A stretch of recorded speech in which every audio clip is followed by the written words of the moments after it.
Hello, snowboarders of the internet. You know what it is. You know what's going on. We're doing a live stream, so get your questions in the chat box wherever it appears on whatever device you're on, and I'm going to try to answer them. Super chats do get a spin of the wheel. No prizes this week on this Sunday night live stream. Update on stuff that we're working on. I'm over halfway finished with the pant deconstruction video. Halfway through, it is at 28 minutes and 45 seconds so far of deconstruction on those pants. So, yeah, that's what we got going on. Anyways, let's look at some of these questions here. And if you haven't yet, there is also a poll going on in the chat. So try to answer that.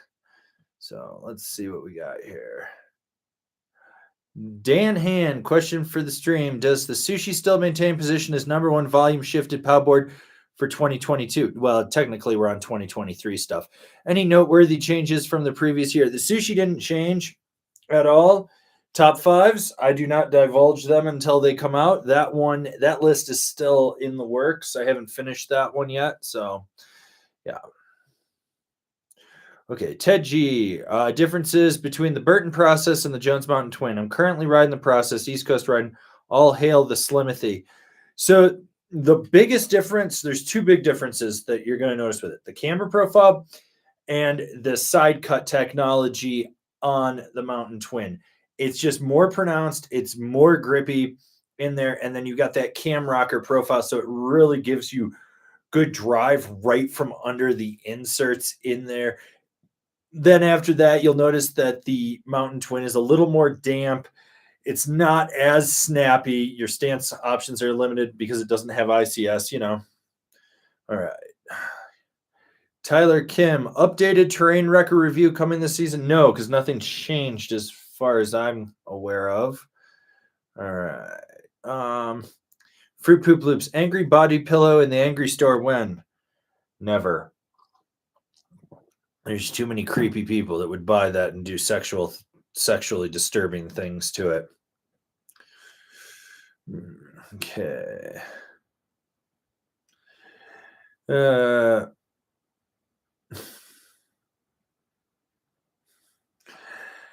And evidently there is an infestation of Donics at Big Snow in New Jersey. I noticed that when I was there last summer too. There was a whole group of guys trying to carve on the far side of it.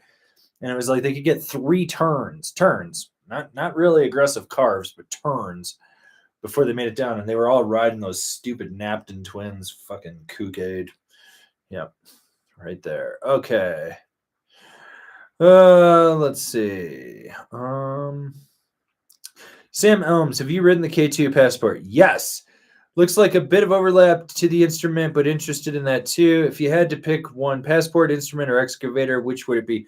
So the Passport is a new board that comes from, they split the Manifest team. So you get the Antidote and the Passport. The Antidote has 3D shaping in it. The Passport does not. And that's really the big differences in there. Now, on paper, it looks like it would overlap the instrument. It's noticeably more responsive. It's stiffer. It's more aggressive than the instrument. The excavator, I don't know if you guys can hear the thunder. We've been having some gnarly lightning storms here. But when you go for the excavator, that actually got an overhaul this year. I need to grab one come the fall and ride that because I do believe it got a new core. That's more like your medium volume shifted paddleboard type thing that can still rip a turn. The Passport's kind of your all mountain freestyle. The instrument is like an underrated, good for just about everyone, but it is softer flexing board. So there.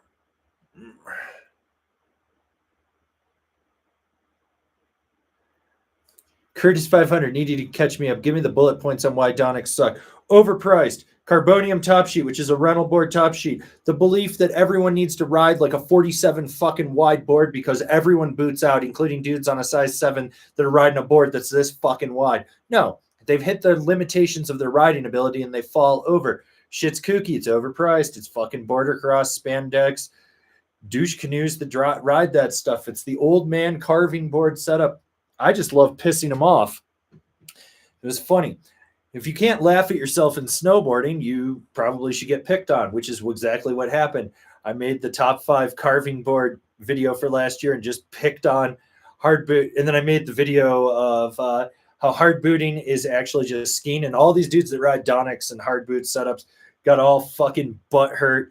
And they were like, fuck you, fuck this, fuck that. And then I got this crazy ass email from Sean Donick, something about how I went off on a QAnon level of conspiracy and shit. I don't know. It was fucking stupid. The dude's probably been huffing too much fucking epoxy fumes, dude. It's like open up your garage door when you're making your fucking overpriced turd burglar boards. The fact that everyone now idolizes a gymnast routine who straps a snowboard gymnast who does a gymnast routine who straps a snowboard to his feet. So there you go. Okay. MJV14. How long does a base grind structure typically last before you need another one? So it kind of depends on the board, the structure, the material in the base, stuff like that. My K2 Cool Bean still has structure in it, and it's a first-year Cool Bean, and that thing's probably got like 400 days on it, if not more. Totally fine. But like my everyday board that we put some structure on in, I think it was like mid-November, that was completely cooked by May. Typically, it should last you all season for most of you guys. For how much you ride, you should be totally fine. Okay. Where were we? Let's take some more questions here. S2000 guy. When you go on a snowboarding trip that requires you flying out, how do you structure your days? For example, I usually fly out Sunday, ride Monday, Tuesday, off Wednesday, ride Thursday, Friday, leave Saturday. I mean, I don't fly to snowboard. I literally get in my car and drive. Like, vroom, vroom. Cargo. Not cargo van. Cargo.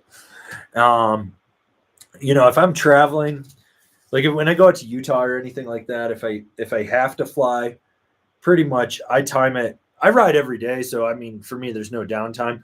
I try to be like, this is how I think the last time I flew to snowboard was 2019 when I went back to New York for Christmas. So I flew out on the 19th?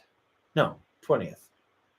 It's either the 19th or the 20th. I rode a basin that morning till about noon, hopped my flight in the afternoon, rode the next day at Holiday Valley, took a day off, rode again. But the only reason I was taking days off was because I had family shows. It was right before Christmas. Rode with my friend. So, no, maybe I flew on the 18th because I think I rode, and then I rode again on my birthday, and then I rode the day after Christmas, I think. But typically, I try to ride every day that I possibly can and utilize, like, fly in, fly out so that I can still ride.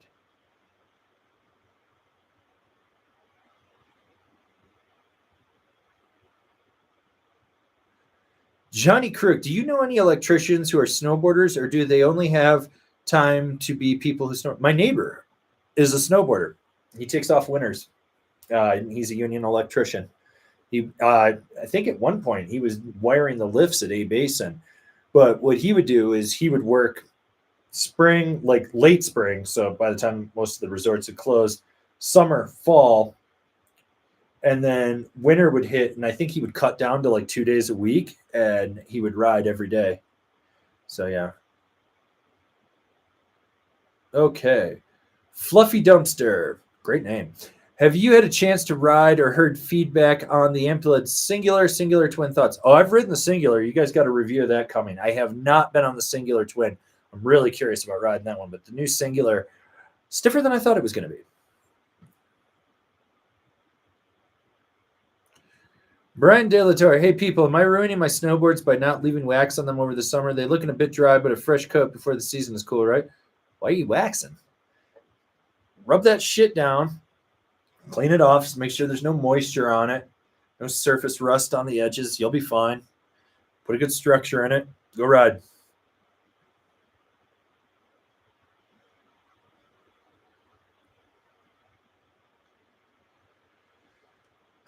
Michael Jackson, kooky question. I've been watching quite a few snowboard videos. When riders are tossing snowball from kicker off the jump, is that testing the snow quality or testing the speed of the jump? it's a few things. So you can be testing snow quality.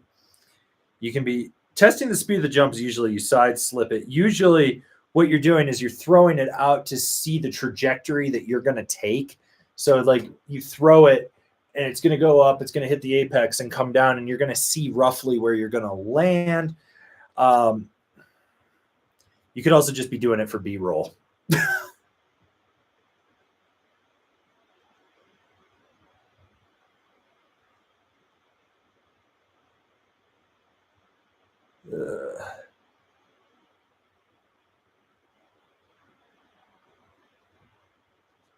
Kareem Jung, you said you wouldn't consider the GNU Headspace a jib board. It's not. It's a fucking full park board. If you're looking at a jib board, it'd be super soft. Like basically, if you're looking at the Headspace, it's not soft enough to be a full-on jib board. That's why you go down to the finest from GNU.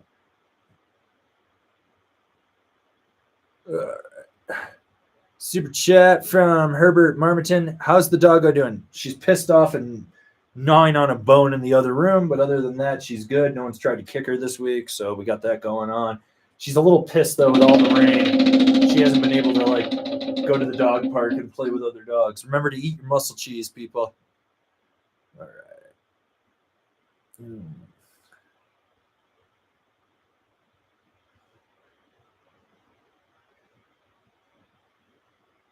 David B., are all battalion boards all being made at a different factory this year, or is it only the Plus models? What are your thoughts on the Plus models construction? So the Plus models are coming from SWS. The other ones are coming from the Tunisia factory. So basically, you're getting more premium materials in the Plus.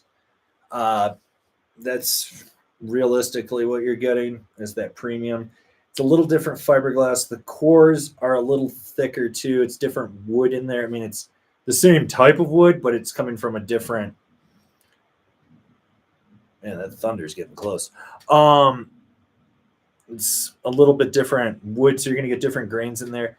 I mean, if you're looking for a higher quality finish, then yes, the Plus boards are great. After riding a bunch of them, some of them you're like, wow, I noticed the difference of them, and some of them you're like, there's a difference.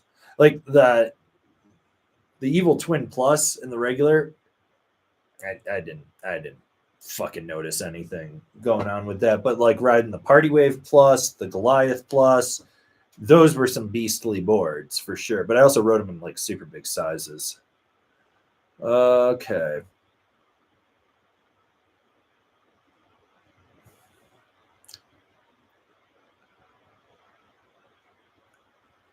Nick Bunker, been mainly riding the Lago double barrel for a while now, but looking for something that will handle the POW on trips out west. Any recommendations? Yeah, I mean, if you're still looking to keep something as your daily driver, but can still handle POW, you probably want to go to more like an all-mountain freestyle board or an all-mountain free ride board, kind of depending on which way you lean with your riding style. It's coming from a double barrel. I mean, I'm just going to assume that it's more freestyle. So you want something that's probably cam rocker, that's going to give you a little bit more POW float. So like your Jones Mountain Twin, maybe your Yes Typo, a Rosinal 1, or even a Rosinal Revenant. I think it's either the Revenant or the Resurgence. One of those has a really abrupt tip kick that's really good in POW, but I would definitely check those out. All right, we got Kevin with the super chat. +1 for weird late night streams. Yeah. I still can't believe we got 100 people in here for the late night. And beware of frostbite, everyone. Okay. Fruit Poop Loops. How are jumps measured? Is it how far you got to travel in the air to clear the knuckle? They're measured from the end of the lip to the knuckle. So that flat spot on the deck right when it hits the knuckle, that's the distance that the jump truthfully is. Everything after that, like the takeoff, is not measured. It's the end of the lip to the middle of the knuckle, like right where the sweet spot would be. That's where you want it to be. So if you take it deeper, you're not suddenly, it's not like, oh, I'm hitting 80 feet. I always think it's funny when I show people a photo of like a 25-foot jump. Pardon me. Got a rib out and my shoulder's fucked. But I always think it's funny when I show people a photo of a 25-foot jump, and I'll be like, how big is this? And they'll be like, it's 50 feet. And I'm like, from what, the start of the lip to the end of the landing? Like, Jesus Christ. It's fucking huge. Okay. Travis Rice boots have been folding weird. Oh, we got a super chat from Drew Gallagher first. So Travis Rice boots been folding weird on me. Gonna try the Burton SLXs. They felt like a solid fit. Money, not such a factor, but will they perform similar and will they keep me warm? Warmth is super subjective. Like if you have circulation issues, you have improper footbeds, you have shitty socks, it can be any number of things. Like Burton does know how to make a good boot. I'm not going to knock that for as much as the other bullshit that they do. The bigger question I'd ask is, where are you folding the boot in? If you're creasing the boot right here on the toe, like right where the toe cap for the shell of the boot is, and there's a seam, I would adjust your binding straps because you're probably putting too much pressure and it's pushing it in and it's collapsing in it. Now, if you're folding it back here on the back spine, like right in here, that is probably the boot issue, and it's the way the materials that they use. So the back spine didn't come up. So I used to do that. I used to actually crease boots right back here because I would land, because I don't run forward lean. So I would land heel heavy and blow my calf back into my boot and it would crease it.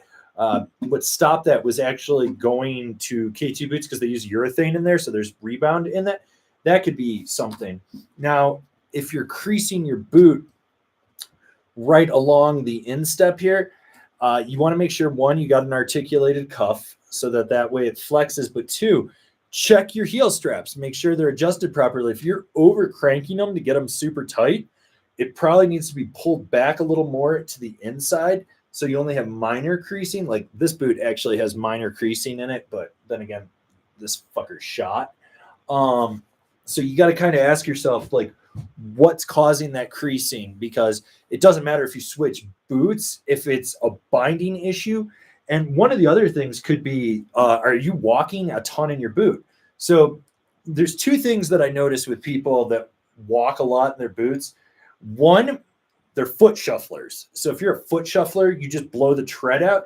Two, if they're one of these people that like they walk super toe heavy, you end up creasing the top of the toe box of the boot because they're walking like on their toes, kicking it in. It's a super weird thing, but I've noticed that a lot lately. So you want to just keep an eye on all that stuff. Okay. Let's see.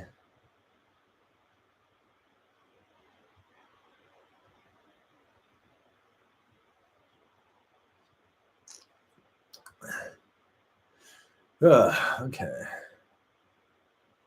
Ted G, are the Burton Cartel X bindings worth the extra money over the regular cartel? That's kind of a personal question for you. I don't think there's enough of a performance. Like there is a performance difference, and it's a little stiffer and a little more responsive, but it comes down to like your personal preference. Do you need a stiffer, higher performing binding? Then yes, you definitely want to go with that. No, then probably not. Peter Dabrowski, hey, Angry, do you flavor your pocket bacon or go all natural? I try to get seasoned bacon, but you can also candy bacon it. Chocolate-covered bacon is always good, but remember, pocket bacon is still the best. So, all right, we got one here from Hyro Catalan. What's your opinion on Sims? I'm just waiting for it to disappear from the U.S. again. I mean, it's an uphill battle. So, you got to kind of understand that what's going on with Sims right now with the marketing for the U.S. market is because Sims Japan bought the trademark or licensed the trademark for Sims USA. So Sims is still big in Japan. That's their own thing. It's been their own thing for years. And then Never Summer was building the Sims boards here, and it was Sims Never Summer. And then, I don't know, that imploded. I mean, then again, probably because Sims was like, we're not going to let you add Octo Camber to our fucking boards. But so what Sims Japan is doing is throwing money to hype the brand, build it up, but they're still fighting that stigma of all those years of it being a price point brand. So you got to overcome that. You got this killer team. You got this weird throwback 90s marketing, which I guess might work for someone. But I've talked about this before. Like, I'll talk to shops that carry Sims, and they'll say the same thing. We rode the boards. The boards ride great, but if we're selling them and something else on the wall, people are going to gravitate to something else. And we're sitting on a ton of product. And that's the problem. If you're not moving product, it doesn't matter how killer your team is. Like Forum back in the day, the Forum 8, shitty ass product. They moved it though because the marketing was great. Sims, product's pretty solid, but they're not moving product. You know, like we're in an oversaturated market for a lot of stuff. So yeah. Okay, let's take another one. I know we got more people tuning in, so if you're just getting in here, you got a question, get it in the chat box wherever it shows up on your device. Feel free to answer the poll topic in the chat box as well. Super chats do get a spin of the wheel. All right, we got AK Chris. Will the Union Ultras be a good match for the Super DOA, or will something a bit stiffer from the Union line be better? I would put the Ultras on the Super DOA. Like, you don't need anything super burly unless it's your personal preference. Then if it is, you probably want to go to Atlas or Atlas Pro, maybe even a Felcore. It kind of comes down to like what you're looking for board feel, I guess. Okay.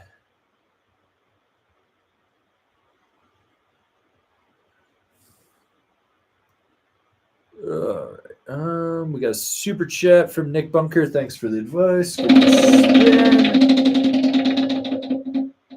Pray to the altar of snowboarding.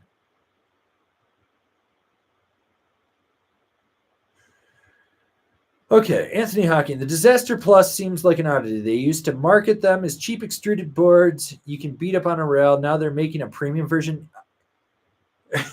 Funny enough, I rode the Disaster Plus this year, and it rode softer than the regular Disaster. And I was like, how the fuck are you going to call this a Plus premium board when it's flexing more than the regular version? Because the regular version had a thicker core in it. It's so funny. And I'm like, exactly. It's kind of like the Artifact and Artifact Plus from Rome. Like, if you notice any of the Nidecker company board, so you got your Battalion, Nidecker, Rome. Like, Yes and Jones are off doing their own thing. So, right, so you got them. So they added plus lines. So you got like your Sensor Plus from Nidecker. You got your Disaster Plus, Artifact Plus, shit like that. I rode the Artifact and the Artifact Plus. What I liked about the Artifact Plus was it had a little more response, a little more snap. You could boost a little higher. But overall, it was like splitting hairs. And then I rode the Sensor and the Sensor Plus, and I was like, it's splitting hairs. Evil Twin Plus, Disaster Plus, you're like splitting fucking hairs. And then, well, except for the Disaster Plus feeling softer. And I was like, are you fucking kidding me? So it was one of those friggin' things where I'm like, I think they're getting a little too crazy and they're adding too many boards to their line. It was like, even Nitro does it. I rode the Team and the Team Pro. The Team Pro has more carbon, so it's got more snap to it. But by and large, I was like, man, most people could probably just ride the Team and be totally fine with it.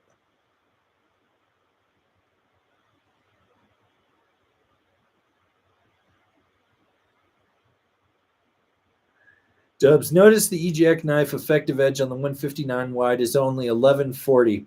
In regards to a free ride backcountry board, wouldn't make for an extremely loose ride. Is that their intention? Well, first off, it's EGX Pro model, so if you ever look at how he actually rides, he throws a lot of freestyle in there, so it makes sense. Second, stop looking at effective edge numbers.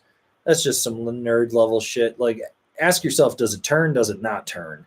That board turns, it grips, but it's realistically more of an all-mountain freestyle free ride board. It sits in that weird amalgamation of decks where you can ride POW with it, and you're supposed to be spinning off shit and whatnot.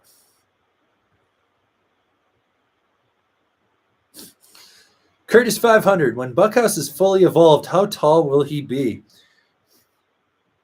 I don't know. The fact that he rides women's snowboard boots, maybe he'll be as big as his wife. I mean, let's be real. He's not evolving. He's devolving.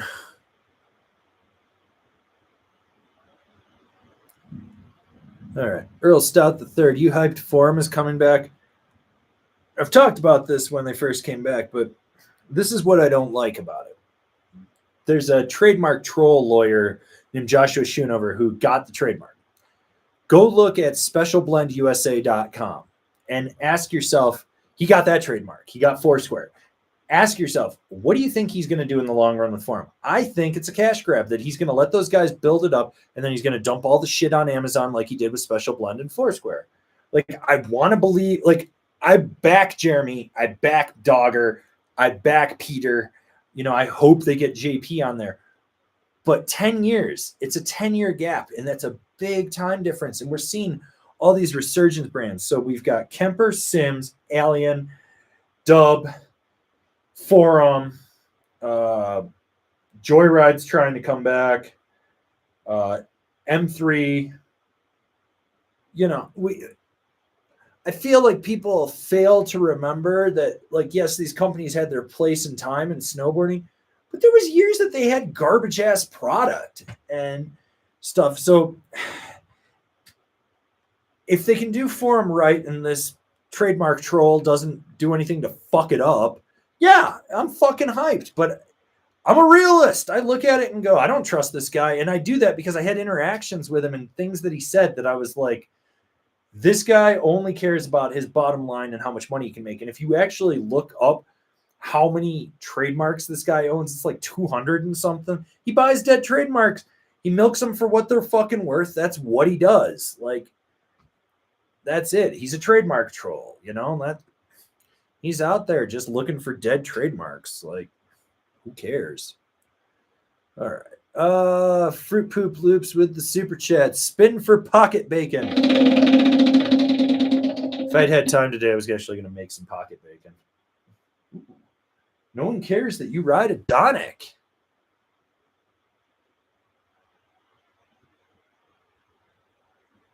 Noodles, when you walk in your K2 Thraxis boots, do you ever hit the inside boas together? Looking for a stiff boot and like K2, but worried about the inside boa. So I've snapped 2 boa knobs off out of the 10 pairs of the internal ones, out of the 10 plus pairs of Thraxises that I had. One, I was stepping down off of a high step. It caught underneath it and snapped it right off. The other one, I'm pretty sure I fucking hulked it, tightening it down one morning, and it just snapped right off. That's about it. Every now and then it'll click and hit, but I mean, I'm not a foot shuffler that's walking like this. Like, I'm a man. I walk with my feet apart, so it's not usually an issue.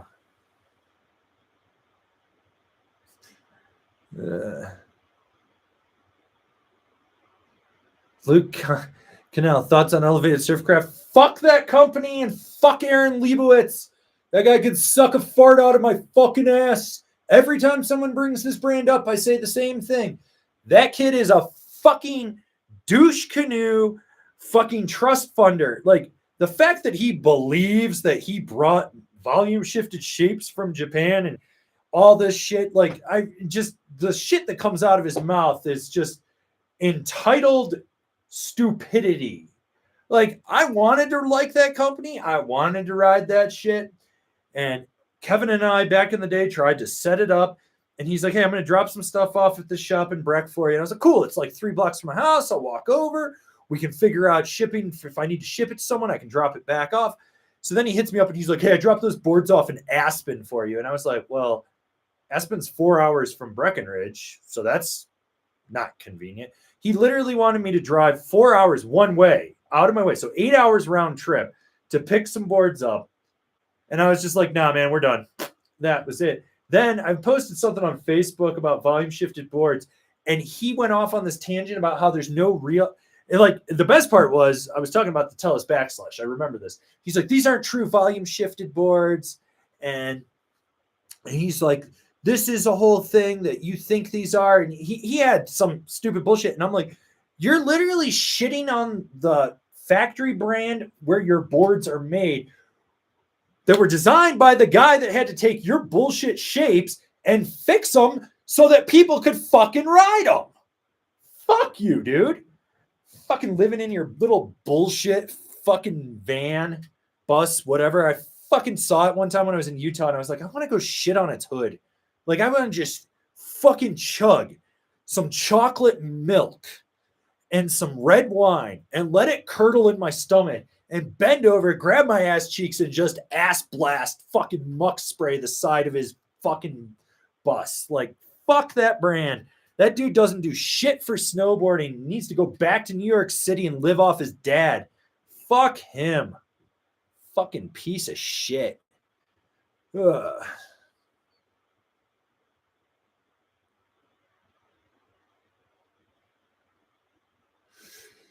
Jason just had a distal radius fracture, got metal plates securing the bones together, heading up the mountain, no more snowboarding, just keeping friend company. Any recommendation on keeping it dry and warm? Go get an oven mitt. You want to go get the biggest oven mitt you can because you got to do it. So like, and you use that as a glove. So basically you just put an oven mitt right on there. If not, thick wool sock, and you just slide it right over, cut a thumb hole, and boom, insta-mitten with a thumb. So yeah. All right. We got Anthony Hawking with the super chat. Spin for more stickers for noodles. All right. Let's see what we got. Smash that like button, people. Francois Seguin, would you consider the Nidecker Beta APX similar to the Nerd Superposition in the flex pattern and the way they ride? So, is that... I got my Beta APX over there. I don't want to go grab it. They're, yes, to an extent. They're a little different on edge just because you've got that, I can't think of the name of it, but it's like the roll-in construction on the sidewall on the Nidecker, whereas the Superposition just has a straight urethane sidewall. So the Superposition is a little more damp on edge, like it just absorbs those micro vibrations, whereas the Beta APX is a little more lively. By and large, like they sit in the same category, but if I had to choose one, I'd go with the Superposition because it turns way better. It's actually to the point where Nidecker let me keep that Beta APX. I think I'm going to just send it back to them, and I'm just going to go buy a Superposition because it's just a better board, in my opinion, like for my style of riding. Okay, here's one from Ohad Elbaz. Any downsides to using stiff boots? Been riding mid-stiff boots so far and been wanting to upgrade to stiffer ones. You just got to understand that it takes more pressure to really flex into the boot. So if you're riding more park and you really like a looser feel, you lose all that. You gain more precision and power out of the boot. That's about it. It's a lot of personal preference. Like I ride the K2 Thraxis, which is one of their stiffest boots from the K2 lineup. To me, it's not stiff enough. Like it's stiff out the box for about 5 days, and then it just progressively gets softer and softer. Like by the spring, they're total park boots to me. And I've had friends like just fucking around, put their foot in my boot and try to flex it. And they're like, oh my God, you ride park on this? And I was like, that boot has 150 days on it. That thing's clapped out. Okay. All right, so we got another one here from Michael Jackson. In your opinion, which is a higher priority purchase? Aftermarket insoles or low light goggles? Aftermarket insoles, but here's the thing. Low light will help you and stuff. You can still ride with like a higher visibility or like a brighter lens day on a low light. What people don't realize is the best low light lens is truthfully a clear lens, and those are cheap as shit. Sometimes if you look at for like a last year's model and stuff, you can find the lens for like $10 because it's clear, because there's no tech going into it. So what you do, I've got a friend that literally on low light days just rides clear lenses. That's it. Throws them in. That's it. $10. But when you think about it, aftermarket insoles, like if you're just doing a stock, like an aftermarket that's not custom, you're looking at $35, maybe $60, somewhere in that mix. And then it progressively goes up from there in price. You're really not dropping that much money to optimize yourself for a better experience.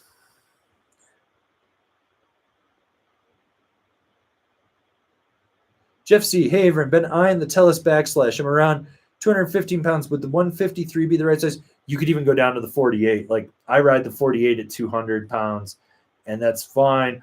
but you can get the 53. So you can, you're on the cusp of both. If you want it like really soft, more playful, 48, 53, a little more precision, a little more power out of it. So you'll be good to go. Okay. Ben C, my 169 warp speed and my 151 slush slasher have roughly the same effective edge. The slush slasher has a way larger side cut, and this, I assume you mean the warp speed has a way larger side cut, and the slush slasher turns way easier. You're also not taking into a consideration camber profiles.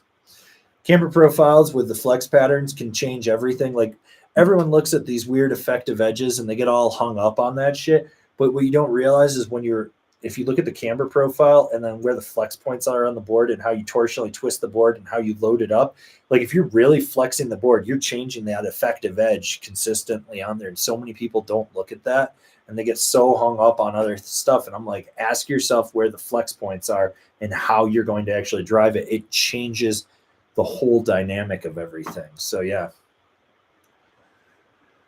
All right. Fruit Poop Loops, what would be the kookiest setup? Okay, this is actually straight up. So it would be a custom one-off Gilson with some godforsaken vomit graphic, rotational binding plates with the clue binding on it, and some fucking whack-ass boot that's probably super old and has like a low cut to it while wearing dope snow outerwear, backpack speaker, a fucking... you're going to have those augmented reality fucking goggles set up or a Ruroc. You can go either way on that. But they also have to have a Camelback, but it has to be underneath their jacket. And they probably have like those weird fucking gloves that come up to their elbows with tassels. I've thought about this a lot.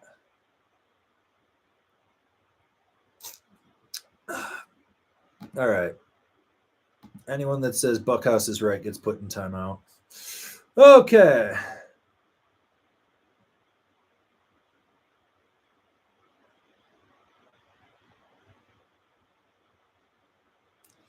Hamster Coolbean, is there a good way to repair the top sheet of a board to buff out binding bounty marks? I'd like to turn the indoor survival to a display board, but the binding marks are heavy. I don't know. Fuck. I have no idea.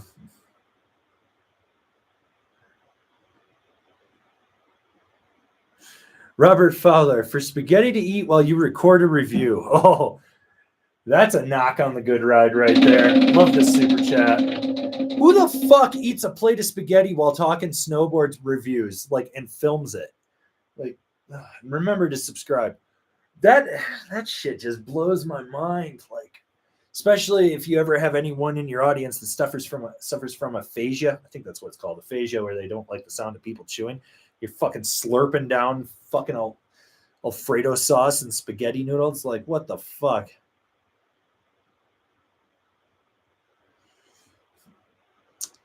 JJ Livingston, would you rather have $5 every time someone mentions elevated surfcraft or $5 every time someone on Instagram asks what's wrong with backpack speakers? I'd make more money off the backpack speakers, so I'll take that. I mean, every time I shit on that, that's at least like 5 to 10 people. And I love those people because I say the same thing to them. And I was like, if you have to defend it, you are the guy that does it. And you are the kook. And you can see, like, in their comments after, like, they either double down and they try to defend it, which proves how kooky they are, or they're like, oh, I'm the asshole. And I'm like, yeah, you're the asshole. I listen to shitty music. I know I listen to shitty music. No one wants to listen to my shitty music but me. I put headphones in. It was hilarious. I remember I was out at Copper. I was out one of the side gates. And I like come down and you have to pump this track. And there's like 3 fucking skiers thumb jacking their queef holes, sitting around, you know, fucking thumbs in their ass. And as I get closer and I'm pumping the track because it flattens out, there's a little drop and then you hit a cat track. Kid's got a fucking backpack speaker. And I look at him and I was like, you seriously listening to that shit? And he's like, what, man? It's cool. And I was like, no, it's not cool. You're a fucking chode. You were a fucking chode when you dropped into those trees. You're a fucking chode now, and you're always going to be a fucking chode. I was like, what are you, like 17 years old? I was like, no one wants to listen to your shitty ass music. Put some fucking headphones in. For what you paid for that Bluetooth speaker, you could have bought 4 fucking sets. And you know what? You'd be happy because you're jamming out to your music. Well, I was like, no, don't fucking argue with me. I've been doing this a long time. You're a fucking kook. And I just pushed him right over and rode away. I don't give a fuck. Fuck him. And I guarantee you, he's probably thought about that day ever since. Okay. Let's see. Where were we?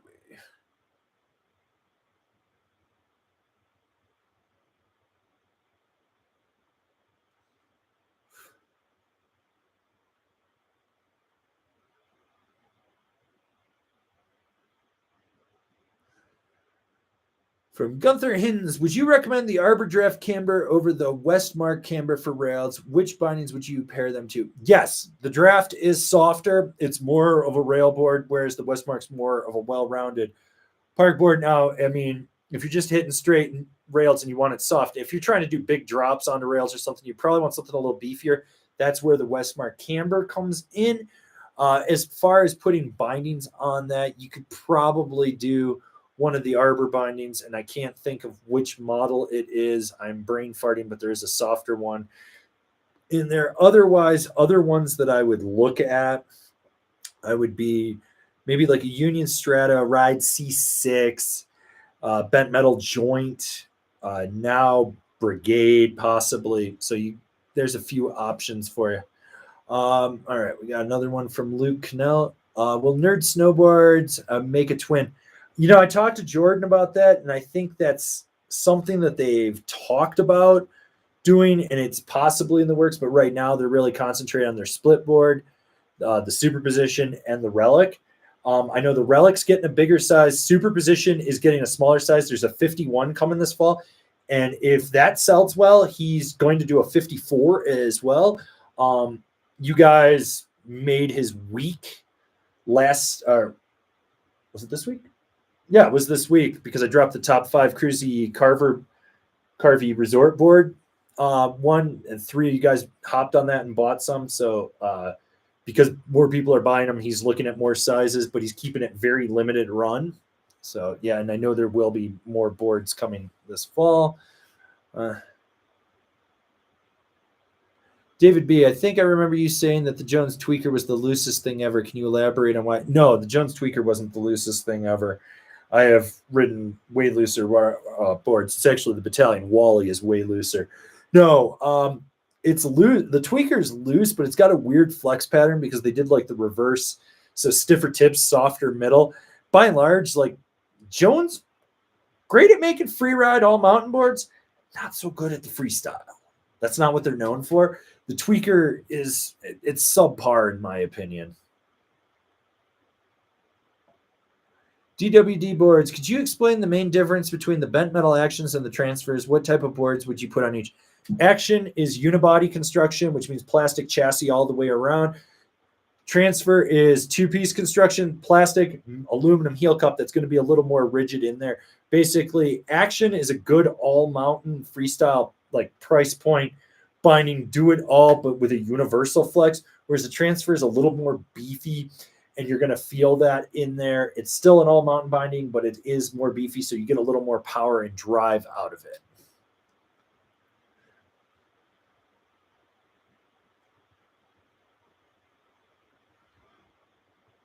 Okay. Fruit Poop Loops with the super chat. Hashtag stickers for noodles. Gonna get this guy some more stickers. Or lose a turn. Either or. Okay. All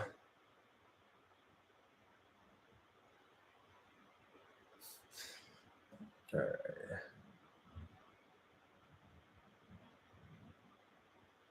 All right, we got Jesus Freak with the super chat. Any advice on advancing in park riding? Is it necessary to detune your edges? Is camber better for jibbing, or would you do better with reverse or flying V? Oh, fuck flying V. That's the worst profile ever. Fuck. And they make it worse every time. Reverse is going to be easier to learn how to jib. Like, lean back. I'm in a tail press. Lean forward. I'm in a nose press. It's like Fisher Price, my first railboard. Like, but you have to have it done right. Like, I don't like the way on certain Mervin boards, BTX rides, and actually most stuff's going to like C3 these days. But if you look at Arbor's boards with their parabolic rocker, I owned like 8 Westmarks. That board, you could actually ollie and land and lock it into a press versus just rolling back and being lazy, which was nice. That was one of the big things in there. But I feel like everyone should learn how to press on camber because it really teaches you when you're going through a kink. Like, let's say you're coming through a kink and you're on camber, you learn how to push into the nose of the board through the kink. So you hit it, you push in, go through the flat, push down, and then let's say there's like another flat, you push into that and push off. Whereas reverse, you're just like blah, blah, blah, blah, blah, and it can get all cattywampus on you. The big thing with progressing in the park is, and I say this about everything, is you should scare yourself once a day. Like, if you're afraid of one feature, but it's still a simple feature, go hit it. You'll get over the fear of that. Like, all season, I had been afraid of this creeper rail at Copper, mainly because I kneecapped myself like a couple of years ago on one, and I was just like, man, I'm fucking so afraid of this creeper rail, you know. So it's an A-frame, 2 ledges on the side. Ledges are about that wide, and I'm like, fuck, man, okay. So I was riding with like Tommy B and his guys, and I was like, well, I guess I'll just hit it today. So I'm like on the ledge the first time, came off early. On the ledge the second time, make it to the end, but it looks ugly. By like the 4th or 5th time, I'm hitting the end, I'm pushing off and doing a 360 out, and I'm like, okay, I got this. And now I'm not really afraid of that creeper rail anymore, but, you know, like, scare yourself once a day, and they'll make you a better snowboarder. Okay. I'll give you a spin. Drink your Zima, people. Dunlevin, would the Rome Vice be a good binding for the superposition, or what would you recommend? The Vice would be okay, but you really, to get the most out of that board, if you're going to do Rome and you're on a budget, go to the DOD, because then you get that full wrap chassis on there, and that's going to give you more lateral power into your carve off the front foot. You're going to notice that versus the Vice, which has that asim wrap, so you're going to get more play out of it. I think that going with that full wrap would be better. And if you're on a budget, you could check out some of the battalion bindings, because they're just revamped Rome. They actually have a better heel strap and toe strap, in my opinion. Don't tell Rome, they'll get pissed at me, because I've been riding black labels for so long. But that would be what I would look for in that. Otherwise, if you want to go with like more of a stiff carving binding for it, I would actually look at like a Nitro Phantom carver for that board. And that would give you, 1, great dampening underfoot, and 2, a lot of power out of the side of the binding.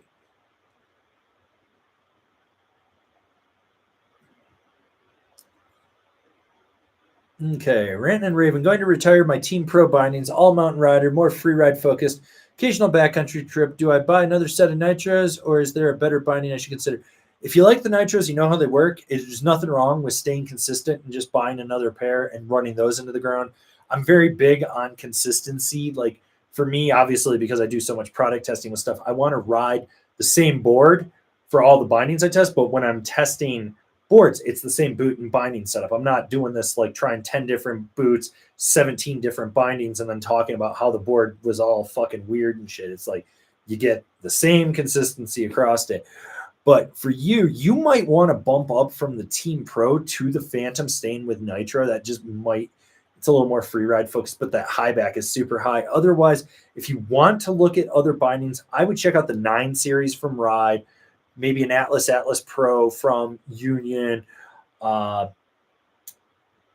maybe like a Bent Metal Core Pro, or even a Solution. The Solution might be gnarly. If you do now, I'd probably look at the Drive. I don't think you need to go up to the O Drive. So that should give you more than a full, or more than a few options. Okay.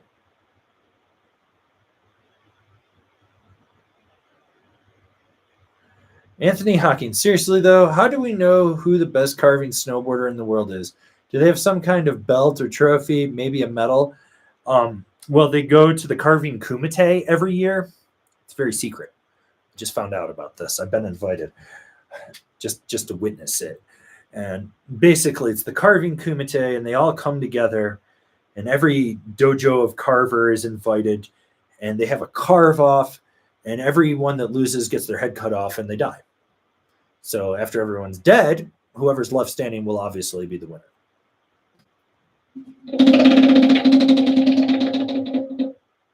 Spin again. Remember to subscribe.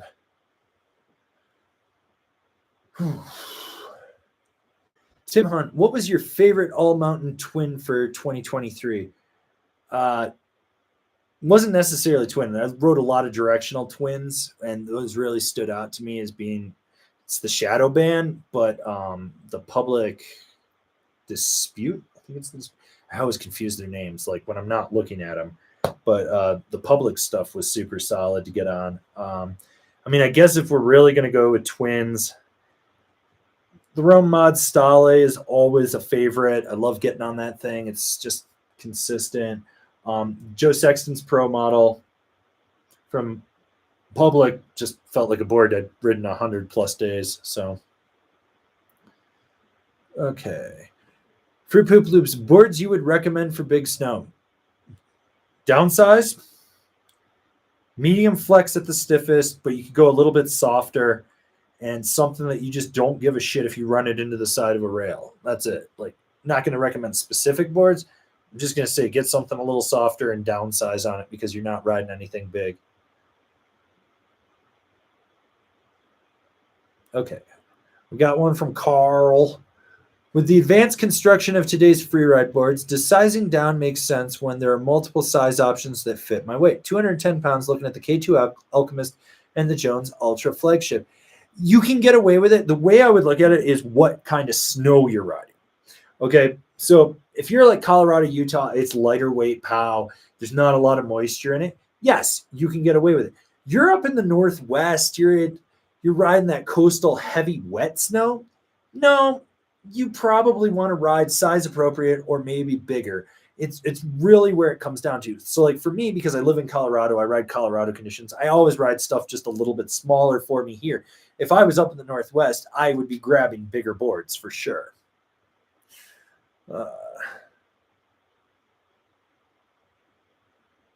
Kevin Beaudry, what are your thoughts on the old school Never Summer Titan versus new freeride boards for today? But it's fucking outdated technology. It's got a thick core. It's got 5 layers of fiberglass and 25 gallons of epoxy in it. It's got a shitty ass base finish on it with a die cut. So you got seams that are going to rip. Like, there's no comparison. That's like trying to tell me your 1993 Toyota Tercel is fucking as good as anything on the market that came out that's base model today. It's not. It's apples to fucking oranges.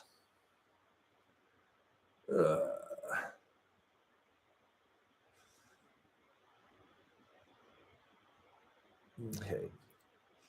JJ Livingston, have you rode the 23 Arbor Wasteland? I haven't.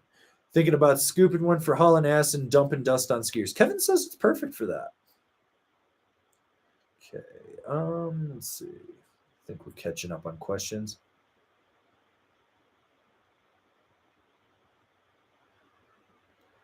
Robert Feller, is there a term for boots that have a boa for the ankle, whether the rest are laces or boas? Any brands to look for? Looking for something to replace my 32 sessions. So it's just look for boa internal harness. So that's the generic term for it. But like for K2, it's boa conda.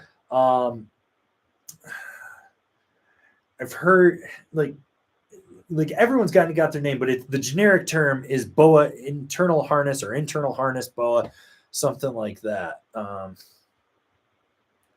We got Keith Ridge, 2-part question. Your review of the Lib Quiver Killer 59 mentioned you didn't really like it. What changed on the Lib Quiver Killer next year, and will you be reviewing a 54? No, I'm not riding it.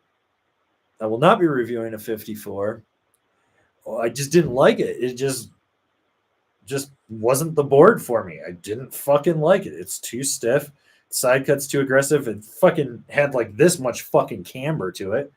Just reminded me of riding something from like 1999 that I didn't want to ride. Okay. All right. Jesus freak. Whoa, I really enjoy my process flying V. It's a blast. And you can't hold an edge on ice because it turns into a fucking saucer sled. It's holding you back and you don't even realize it. And no one cares that you ride a Donic. All right. Justin Martinez, thoughts on the Hometown Hero, considering one for my POW board. I like the Hometown Hero. Like, it's not a bad board for what it is. It's not like a full-blown POW board, but it's not a full-blown resort cruiser. It kind of sits in that middle ground. You know, when I rode it, I had a blast on it. It turns well. It's got snap. It's, you know, there you go. All right. All right. Let's see. Sean Cody Weishart, how do you explain to r/snowboarding that the Solomon Dance Hall is an acceptable park board? One, you start off with dear fucking troglodytes. Now, see, they all like to say that they're smart, but if you use a term like troglodyte, they're going to have to go fucking look that up. So right there, you have now asserted dominance over them, that you are smarter than them. That's like just whipping your dick out and it's a 14-inch dong and you smack them in the face with it and they're just like, oh, fuck. Okay, so you start off with dear fucking troglodytes. Then you tell them, one, that's a twin flex inside of a directional shape. That's it. It's the only board in the Solomon line with a radial side cut so you can ride, switch on it, and not get that cattywampus fucking hooky feeling from their weird straight angle bullshit that they fucking do.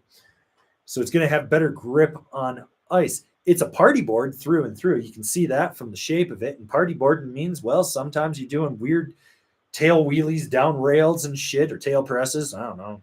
It's a wheelie if you get it in the notch. It's a tail press if it's pushed flat.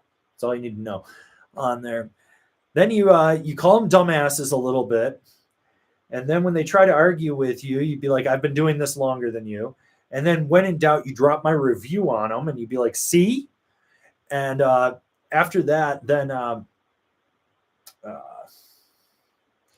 you know, if they're still arguing with him, you remind them that they're troglodytes again, or you can call them trollologs.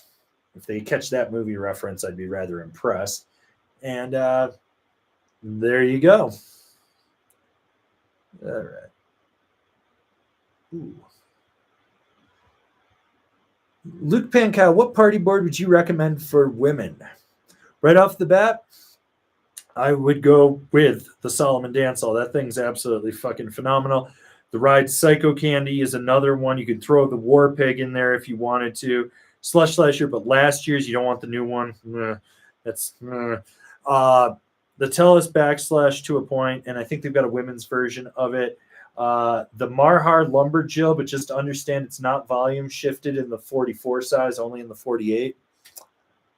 Okay. Or was it 49? I can't remember. It's something like that. Okay, what do we got here?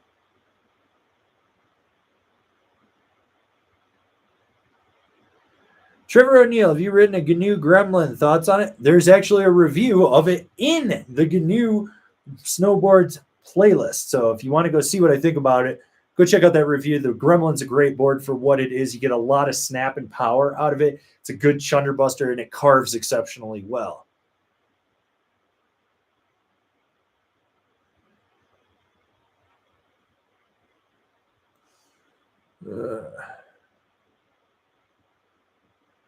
So you guys are over there talking about snow tires. Yeah, get good snow tires, whatever you buy to drive to the mountains.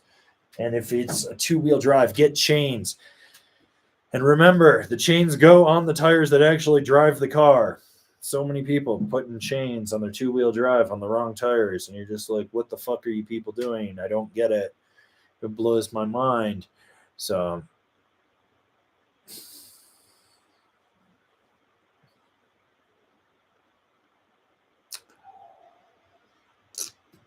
yeah. So anyways, yeah. We're an hour in on this. I think I'm going to call it a night. So if you got any last minute questions, just try to get them into that chat box right now before I dip out on you guys. I'll be back Thursday, 3 to 5 p.m. Mountain Standard Time with another live stream.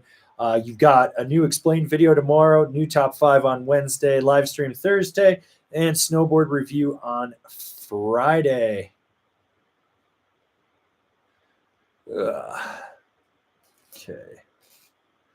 All right. Yes. And let's end that poll since we're getting to the end of the thing here. Okay. We got a super chat from Sterling Reed. Thanks for the wisdom and recommendations, man. Looking forward to riding the Peace Seeker. Came in the mail last week. Peace Seeker's fucking solid. It's actually sitting right there. Love that board. That's such a good board. Spin again. And eat your muscle cheese. We got done living. What size superposition for a 220-pound? Probably the big boy. It's kind of your call on that. If you want it a little less powerful, a little more playful, a little more torsional give, you go with the 57. The 160 is probably more ideal for you, though. So, yeah.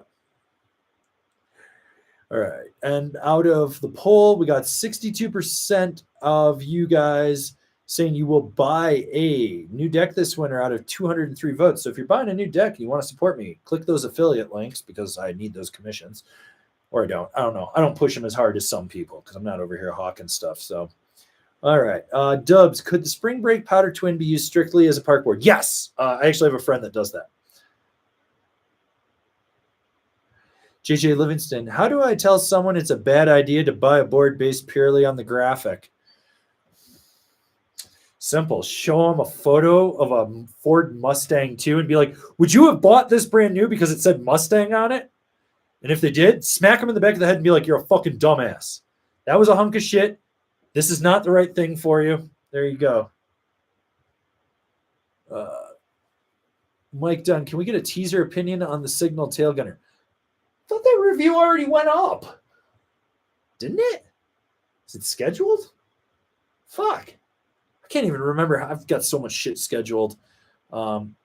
Biggest issue with the tail gunner that I have is that they set the front insert pack too far back. You actually need to set your stance more forward on that board to ride it right.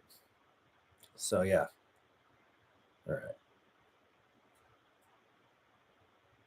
All right. Tom, my Burton Custom is recently broken. Any board recommendations to replace it? I also have a Capita Slush Slasher to pair it with it. 190 centimeters, 90 kilograms. Cheers. Ride Shadowband, ride Algorithm. You could go with the Capita Super DOA if you really want to keep it more like a twin. Otherwise, you want to probably go with a Mercury or maybe a Mega Mercury. You could do the regular DOA if you really felt like it in that regard. I would look at the GNU Headspace, maybe even bump up to like a Libtech E-Jack knife. It would fit in there. The Jones Mountain Twin would be another one to consider. So there's a bunch of options for you. All right, we got another super chat from Fruit Poop Loops.